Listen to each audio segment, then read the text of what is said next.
Hello everyone, welcome. I thought I would go, tonight I'm doing a bunch of testing with Zoom's production studio. I don't know if you're familiar or not, but if Zoom has two types of ways to connect. You can either host a meeting or a webinar. And Zoom has really kind of changed things up to give more of an enhancement to some customers who want or need it, but now webinars, that's kind of like their basic thing. Now they've added on more of an events platform. And under events, they've got sessions and events. So it's like webinar is the starting point. If you need to go more than webinar, more enhancements, everything else, you got sessions.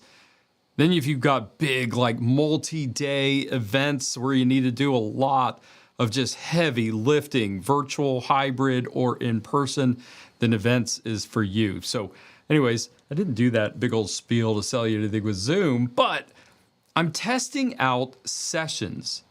As a matter of fact, I had to restart this live call here because, you know, even though I'm on a brand new Mac M4 Pro, it's a Mac Mini M4 Pro, which has been really great for me since I got it last week. I mean, it's just been working like a champ. But tonight, I will tell you, I tried to stream this live 4K onto YouTube and Facebook. It had an error because it said my Mac wasn't powerful enough to stream this at 4K, and I had to drop the resolution. And if I'm being honest, it's because I'm running a bunch of stuff tonight. Not even necessary for this stream. I didn't think about it, but I dropped my stream to 1080 and it's successful right now. I might have a little bit of latency or whatever, but we're gonna find out, right?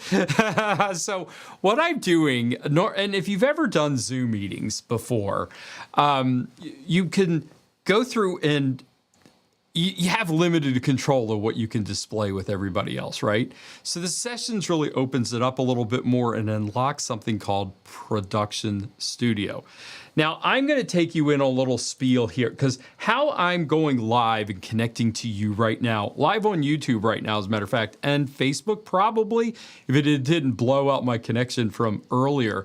But right now I'm using Ecamm Live, and if you use a Mac software, this is Apple centric, but if you want to stream live to multiple locations, or if you want to just record what you're doing locally, Ecamm really is a great platform for you. And I know later on I'll put a link in description if you want to try out Ecamm. I am an affiliate, so I do get info. I do get a kickback from that. Okay, guys, but I'm telling you, Ecamm really is what helps me to do these fun type of things, right? So right on here, you'll notice I've got a bunch of different areas. I've got my own scenes, and I've got different overlays and sound effects. I have a stream deck down here. Normally, if I were to broadcast live, I can use my stream deck. I've got different scenes, so I can present different things to you, right? So I have another wide angle shot right over here. I have an overhead shot, and I have a combination talking head and an overhead shot, right? So how I get a lot of those scenes is using Ecamm. Ecamm will also help me bring in what I'm using here as a virtual camera and as a virtual microphone. So I can bring whatever I'm presenting in Ecamm into Zoom or into Teams. Things like that. Any type of software that has a camera, or you can bring that in as a virtual camera. Okay, so I'm gonna take this out of demo mode. That's how I manage Ecamm, and whatever I present, I can send to different locations, whether it's a virtual camera or stream it out, right? So the next thing I'm gonna show you, and I'm not gonna get too in depth, but I'm just gonna walk through a little bit of a demo. So this is Production Studio, and this is a webinar I have up for testing right now. You can see I'm not live with it with our little off air, but right here, this would be my little regular Zoom window. And how you normally, if you're in sessions and you're in a webinar and you have things set up, right now I've got myself, and I've also got a speaker over here. So I have both of my cameras, and you see right now I'm just showing this scene, right? So for me, we're just gonna go ahead and, now over here, I've got the scenes that I have set up.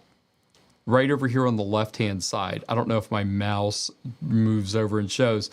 But I've got a preview window, and that is what I could change the scenes as I work with them, and then I have a live window, and I also have my video sources down here, okay?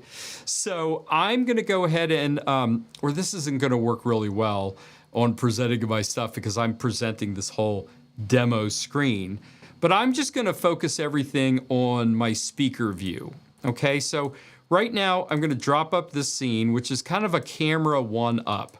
And I'm gonna replace it with Orbit Awesomeness. Orbit Awesome, he's the speaker today, right? So I'm gonna go ahead and set this scene up with just a one camera for my whoever is speaking, okay? And then I'm gonna go ahead and send that live, and that's in the live preview mode. Right over here into my main Zoom window, this is what you would wind up seeing. This is what anybody watching the webinar live would be in this Zoom window right here, okay? So as I'm switching it, this is preview, and then we've got live right next to it. I need to make sure that this, well, anyways. So I'm gonna go, so now that I'm gonna go ahead and switch my speaker over into the live preview area.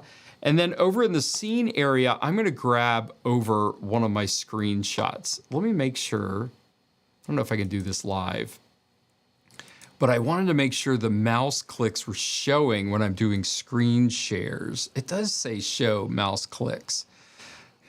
Okay, well, whatever. I'm just gonna go on faith that you guys are seeing what I'm seeing. So I went ahead and set up in the preview area, this is just a camera view and a screenshot. And this is where if you had multiple screenshots, you can go through. So I'm just gonna remove it, and then I'm gonna click on here for screen share. So anybody that is sharing any of the presenters, I can go ahead and add. So I'm gonna add my speaker, my presenter right now, and that's gonna drop his screenshot. Now, my speaker's still talking. Nobody's hearing what I'm saying, right? Nobody's seeing behind the scenes as I'm viewing and doing all of this stuff. So now I'm just gonna go ahead and send him live. So now what would happen is everybody would see, and you can see it on my main Zoom area right here. This is what I'm broadcasting out for this webinar, okay?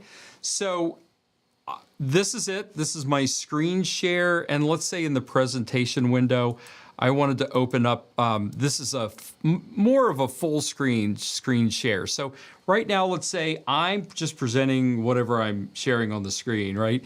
And then so I'm gonna make this a big screen. So now I can, I'm just gonna go and present. I'm gonna share. Hey, we're gonna talk. Da, da, da, da, da. It's like I could change this up and alternate that if I need to. So let's say I wanted to share something a little bit more, and now I'm going to do another screen share here.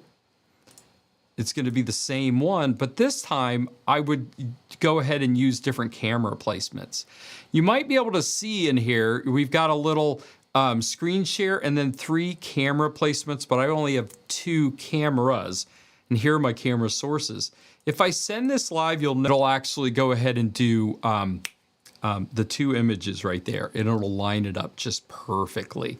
I'll have to do another demo where I can show you how you can't do it live on the fly. However, before you start your webinar in the events area for sessions, you can set up a lot of these templates and get the scenes ready to go. So that way when you're live, you have enough. Unless you have scenes that you're just going to reuse all the time, there might be some scenes that you want that you don't think about. And so on the fly, you might want to use it. So we could do that 2-up with a screen share. And then if we go and just do a 2x2 right over here, that would work out. And one option because the camera sources will adjust. I have a 9-up right here. So if I had 9 guests, I could go through and add them all in each one of those little picture boxes. But once I send that live, it's only going to adjust for the camera sources I actually have. So if there are 2, 2 is going to show up. If I have 3, 3 is going to show up, so forth and so on, but it won't go above the 9. So that's why I always recommend, having a 9-up on there, so that way you have a little bit more room to grow as you add others on there. So you can switch over here, go back to the 2-up again, which is a little bit more of a boxier camera look. But that works out really well. And it's hard to tell, but if I were to just go right over here and then add my actual Ecamm live area, although right now it's just the whatever I'm demoing, but if I switched the scenes, you wouldn't be able to see it.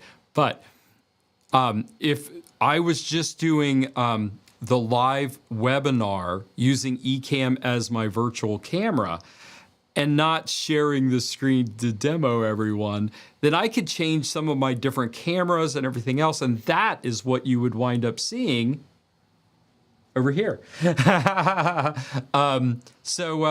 this is I'm just going to change this again. This is Production Studio. And I would recommend, if you're looking at this and if you wind up getting sessions can be kind of pricey. And it's based off of what your attendee max is. So if you normally do webinars and the maximum amount of attendees is about 100, normally that'll cost you about $100 a month, and it's an annual contract. If you wanted to do 1,000, that's a lot more. That's typically I think 1,000 is about $6,500 a month, but it just really depends on what you can do like a one-time webinar where you get like a max and you price it out accordingly on a session, or for most part, like you could do, I have this amount of attendees and it's this amount per month. But that's it. I'm excited to try this out a little bit more. Honestly, Sessions is a new addition to Zoom, and the Production Studio is very new. And you want to look at the hardware requirements to be able to run it. If you're running on a Mac, you're going to need an M1, M2. If you're going to use a Windows PC, you've got to have at least an 8-core i7 PC. I think with a minimum of 8 gigs, but let's be realistic, you're not going to do this with 8 gigs. So check out the hardware requirements, see if it's something which you wouldn't have an issue with. And like I said, hey, if you're trying to both demo Production Studios and use Ecamm, and you have DaVinci Resolve and a bunch of other video-centric applications, you might want to close those before streaming. So that's it. This is a quick little impromptu demo. I'm Matt Berry. If you haven't seen me or watched any of one of my videos, hi, it's nice to meet you. But you can find me at any one of my 3 channels. There's Elevated Awesomeness, where I talk about my daily struggles, Matt Berry Tech, which is where you're watching this right now. And if you can't get enough corgis, well, I got you set. I have a channel that is just nothing but corgis with 2 T's.